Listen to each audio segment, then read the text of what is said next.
네, 안녕하세요. 용쌤입니다. 이번 영상은 제가 임야를 낙찰 받아서 수익을 냈습니다. 얼마에 낙찰 받아서 얼마에 매도를 했는지, 또 어떤 물건을 입찰해서 수익을 냈는지 한번 살펴보도록 할게요. 공주시 우성면에 있는 물건이고요. 1800짜리가 620만원대까지 떨어졌습니다. 많이 떨어졌죠? 매각 대상은 토지 지분 매각이고 211평이 나왔습니다. 물건 현황이나 토지 이용 계획, 부정형의 형태로 맹지임, 맹지는 가치가 없다. 당연하죠. 하지만 맹지일지라도 이 땅이 반드시 필요한 사람에게는 협의를 해서 매도가 가능합니다. 상대방이 사줄 수 있을 만한 토지인지 아닌지 파악을 해보는 게 중요하죠. 가격 시점은 2019년 9월 16일입니다. 2년 전에 감정이 됐었네요. 도시지역 같은 경우에는 1, 2년 또 몇 개월 차이로 시세라든지 이런 것들이 급등할 수도 있기는 한데, 지방 같은 경우에는 1년 전이든 2년 전이든 큰 폭의 상승은 없습니다. 2년 전에 감정을 했을지라도 올라봤자 조금 올랐겠구나 라고 생각을 하시면 됩니다.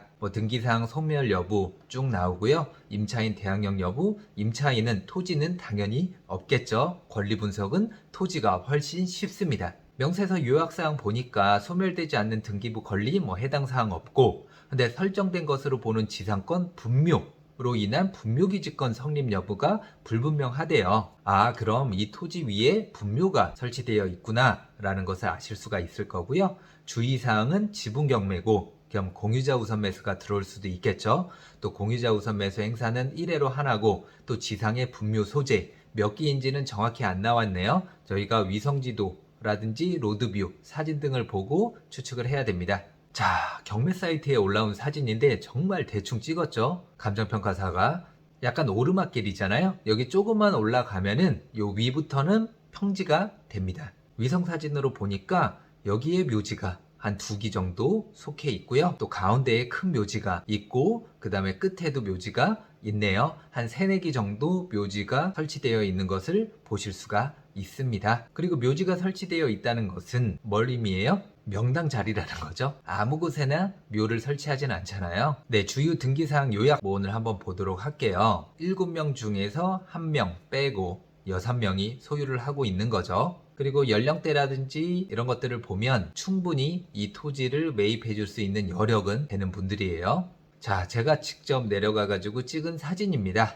이야, 분묘 관리가 정말 잘 되어 있죠? 또 앞에 막히는 것도 없이 뷰가 끝내줍니다. 해도 굉장히 잘 들고요. 그런데 이 묘지는 포함이 되어 있지는 않습니다. 올라가다가 한번 찍어 본 거예요. 그리고 이게 배나무인지 어떤 나무인지는 정확히 모르겠지만은 과일 나무들이 또 많이 심어져 있더라고요.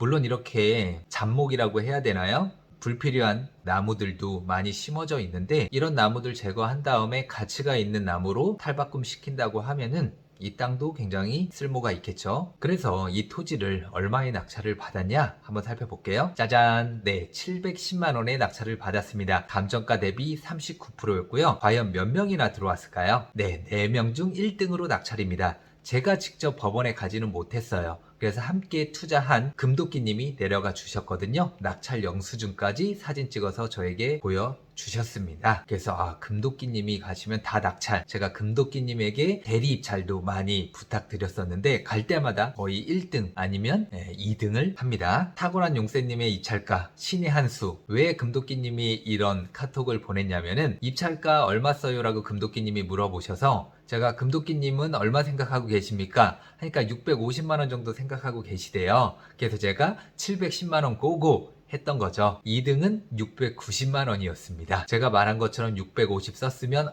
생각하기도 싫습니다. 네, 정말 아찔한 상황이었었죠. 그리고 또 다른 공동 입찰자분에게 제가 또 미션을 드렸습니다. 저와 함께 투자를 한다고 하면은 저는 제가 직접 다 진행 안 해요. 미션을 드립니다. 그래서 또 다른 한 분에게 공유자들에게 우편을 한번 보내봐라, 그렇게 말씀을 드렸는데, 이 그린 우편으로 공유자 6명에게 공유지분 협의 안내문 보냈습니다. 어떻게 써서 보냈는지를 보내주셨습니다. 내용 작성에 고민이 많이 됐었는데 발품불패 카페를 참고하고, 저희 카페에 이런 양식들 다 올라가 있습니다. 그렇기 때문에 꼭 가입을 해주세요. 또 용쌤께 확인받아서 작성했습니다. 이렇게 또 하나의 경험이 쌓이네요.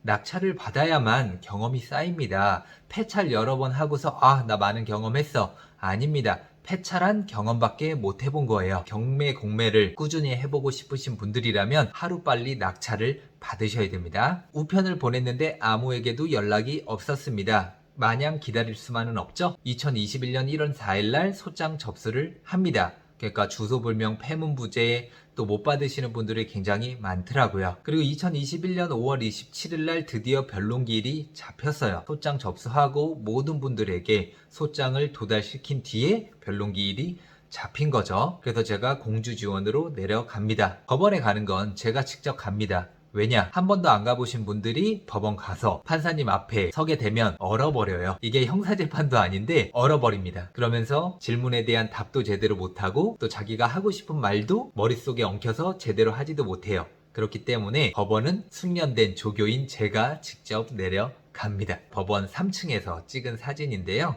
신청사다 보니까 주변이 굉장히 잘 가꿔져 있더라고요. 그리고 재판이 5시에 진행이 됐습니다. 제가 수많은 재판에 참여를 하면서 가장 늦은 시간에 재판을 받게 되는 상황이었었어요. 5시에 끝나고 서울 올라가면 가장 막힐 시간이잖아요. 좀 열받기는 하더라고요. 그런데 재판에 피고가 왔을까요? 한 명도 안 왔습니다. 그럼 어떻게 돼요? 원고 승으로 끝나겠죠? 그러면 판결문을 가지고 형식적 경매로 진행을 시켜서 누군가 낙찰받을 때까지 기다려야 되는 상황입니다. 그런데 재미난 게 한 가지 있습니다. 그건 뭐냐? 제가 2020년 6월 달에 낙찰을 받았잖아요. 근데 12월 달에 또 다른 사람의 지분이 경매로 넘어갔었던 거예요. 그걸 누군가가 단독으로 759만 원에 낙찰을 받은 상황입니다. 그래서 141평을 759만 원에 낙찰 받았네요. 근데 제가 한 가지 생각 없이 진행을 했었던 게 낙찰되고 소유권 변경된 다음에 소송을 진행했었어야 되는데 그냥 너무 빨리 진행을 시켜버린 거죠. 그래서 새로운 낙찰자 분에게 우편을 보냈습니다.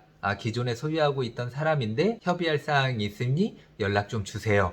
했더니 연락이 오더라고요. 한 4일 정도 뒤에. 그래서 우편 받았는데 무슨 얘기냐. 그래서 선생님 141평을 759만 원에 낙찰 받으셨더라고요. 저희도 낙찰 받은 사람들인데 조금의 수익만 생긴다고 하면은 선생님께 매도를 할 생각이 있습니다 라고 이야기를 했죠. 그랬더니 이분이 얼마 정도에 그러면 매도를 할 생각이냐 해서 감정가는 1,800만 원 정도기는 하지만은 어쨌든 맹지기도 하고 공유지분으로 엮여 있고 제가 처음에 1,300만 원 정도를 이야기를 했습니다. 왜 그렇게 감정가보다 싸게 이야기를 했냐? 이분도 어쨌든 경매를 할 줄 아시는 분이에요. 그리고 우리가 얼마 정도에 낙찰받았는지 다 알고 있기 때문에 감정가대로 이야기를 하면은 협의가 100% 안 될 거다라는 어떤 확신이 있었거든요. 그래서 1,300만 원 이야기를 드렸었는데 좀 생각을 해보겠다는 거예요. 그리고 다시 연락을 주겠다라고 이야기를 했는데 그러고 나서 한 몇 시간 뒤에 문자를 하나 보내주시더라고요. 문자 내용은 이거였습니다. 막 혼자 계산을 하신 거예요.